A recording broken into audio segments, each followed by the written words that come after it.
bakit, kung ganyan talaga, may bagyo, may baha, bakit ang daming flood control projects? Bilyon-bilyon.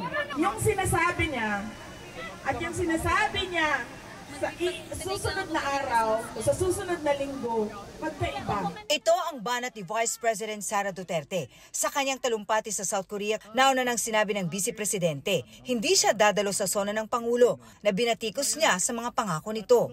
Binatikos ng Vice ang utang ng bansa na patuloy daw na lumalaki at tila hindi nagagamit ng tama.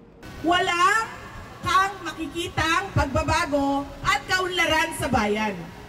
Dahil mali ang paggamit ng pera na inutang. Wala rin daw malinaw na foreign policy ang pamahalaan na tila mas kiling pa sa Amerika.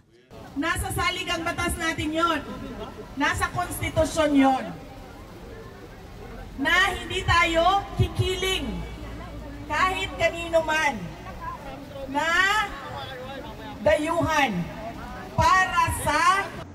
Pati ang ginagawa ng gobyerno sa West Philippine Sea, pinuna rin ng Vice. Ang dapat natin gawin, dalhin yan doon sa Beijing. Pag-usapan natin ito.